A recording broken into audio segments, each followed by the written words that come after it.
Chapter 8. In the 3rd year of King Belshazzar's reign, I, Daniel, had a vision, after the one that had already appeared to me.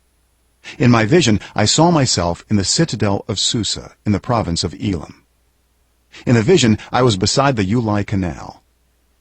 I looked up, and there before me was a ram with 2 horns, standing beside the canal, and the horns were long.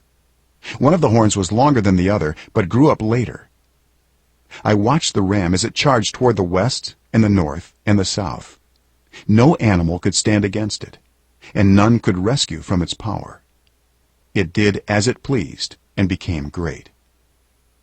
As I was thinking about this, suddenly a goat with a prominent horn between its eyes came from the west, crossing the whole earth without touching the ground. It came toward the 2-horned ram I had seen standing beside the canal and charged at it in great rage. I saw it attack the ram furiously, striking the ram and shattering its 2 horns. The ram was powerless to stand against it. The goat knocked it to the ground and trampled on it, and none could rescue the ram from its power. The goat became very great, but at the height of its power, the large horn was broken off, and in its place 4 prominent horns grew up toward the 4 winds of heaven. Out of one of them came another horn, which started small but grew in power to the south and to the east and toward the beautiful land. It grew until it reached the host of the heavens, and it threw some of the starry host down to the earth and trampled on them. It set itself up to be as great as the commander of the army of the Lord. It took away the daily sacrifice from the Lord, and his sanctuary was thrown down. Because of rebellion, the Lord's people and the daily sacrifice were given over to it. It prospered in everything it did, and truth was thrown to the ground. Then I heard a holy one speaking, and another holy one said to him, "How long will it take for the vision to be fulfilled? The vision concerning the daily sacrifice, the rebellion that causes desolation, the surrender of the sanctuary, and the trampling underfoot of the Lord's people." He said to me, "It will take 2,300 evenings and mornings. Then the sanctuary will be reconsecrated."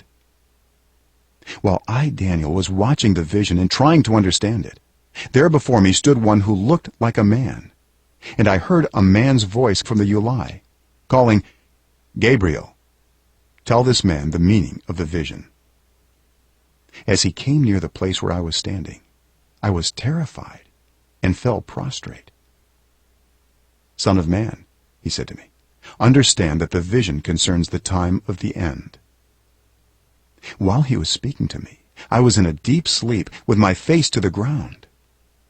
Then he touched me and raised me to my feet. He said, "I am going to tell you what will happen later in the time of wrath, because the vision concerns the appointed time of the end. The 2-horned ram that you saw represents the kings of Media and Persia. The shaggy goat is the king of Greece, and the large horn between its eyes is the first king.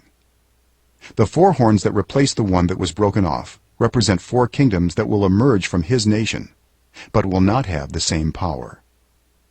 In the latter part of their reign, when rebels have become completely wicked, a fierce-looking king, a master of intrigue, will arise. He will become very strong, but not by his own power. He will cause astounding devastation and will succeed in whatever he does. He will destroy those who are mighty, the holy people. He will cause deceit to prosper, and he will consider himself superior. When they feel secure, he will destroy many and take his stand against the Prince of Princes. Yet he will be destroyed, but not by human power. The vision of the evenings and mornings that has been given you is true, but seal up the vision, for it concerns the distant future." I, Daniel, was worn out.